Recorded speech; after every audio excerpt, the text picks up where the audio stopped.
A lot of things actually, because the oud that I know before I came to the trip would be the skincare itself.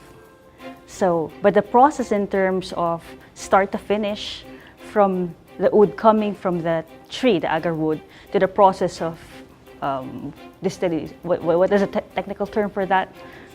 Distillery. The entire process of cutting it, getting the oil, in I don't know the other technical term for that. And then we see the finished product in the skincare itself. So you have an idea of the entire process from end to end. And for somebody who wants to use it and eventually market it, that's important. So you have a grasp of how everything works, and you have a sense of control about the entire process of the manufacturing to planting, everything.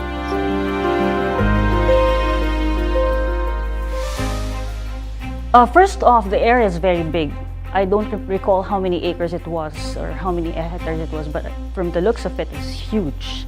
We didn't have the time to go to the deeper part of the plantation because, well, primarily the weather was an issue, it was a challenge. Secondly, it was a little far, so I wasn't very impressed with that. And then when we went to the factory was big, and the process itself was very clear on how they did it and how they handled the entire process. So it was very impressive. Wow, that's the first word, wow.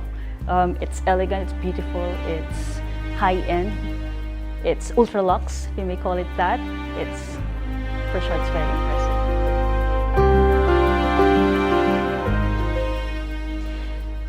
I think they positioned it in such a way that not everybody can afford it.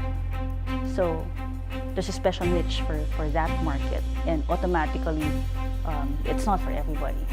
So once you're able to, and the scent also, so the positioning plus the product, the oud, the oil is unique. The other brands, or a lot of brands out there, they don't have that, and it doesn't wear off easily. So that's my impression of the perfume itself. Okay. I got to try some of the products back in Manila. I got to try the serum and the whitening cream, and both of which they work. So for the serum, I tested in a certain part of my body, wouldn't say which one, actually both. And I saw the difference from the time I started using it till 1 or 2 weeks later. That's why I'm here. Because usually before I sell a product, because I actually used to import skincare way back. So before I got into it, before I marketed anything, I would try it myself. I would see if it works. And it actually works, so I was impressed with that. And when Anthony gave the products, they were actually without the label, so it's bare. So he wasn't selling the packaging, he was actually selling the product. And I actually really liked it. And seeing now in the PowerPoint presentation how it would look, how the branding is done, how it says made in Switzerland, it made it more impressive. Plus the fact that you put it side by side with this perfume brand, wow, works.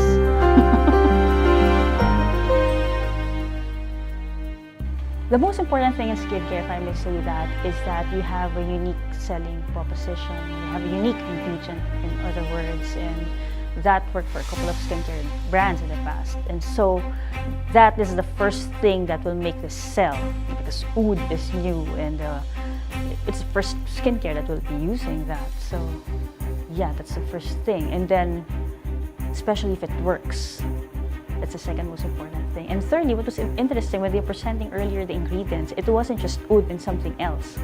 Or it wasn't just oud and the scent. It was oud and then all those other essentials, all those oils that they put in together. So that makes it more interesting, actually. Well, for me, it's important because if you work with a brand that does OEM, they get everything from China. You have no idea what's going on in the process, where they get ingredients, is it clean, is it fresh, do they have GMP, and all those things, all those paperwork, is it done the proper way? You have no idea, you just put it on your skin, and you know what's going to happen.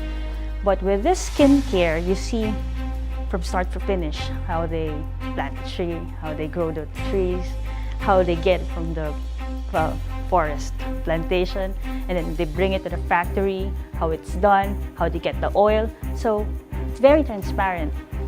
And there's a sense of ownership in a way when you do that, because when you use the brand, there's a little bit more of honesty on how they do it, how they process it, vis-a-vis another company who'll be outsourcing everything in other parts of the world.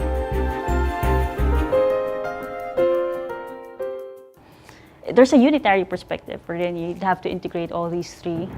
You'd have to take care of the people who are working for the company, the people who are outside the company also, who support the brand, which is very important. You have to take care of the environment. If there are no more agarwood trees, there will be no wood. And of course, profit, which is essential, of course, to keep everything going. So it's a cycle.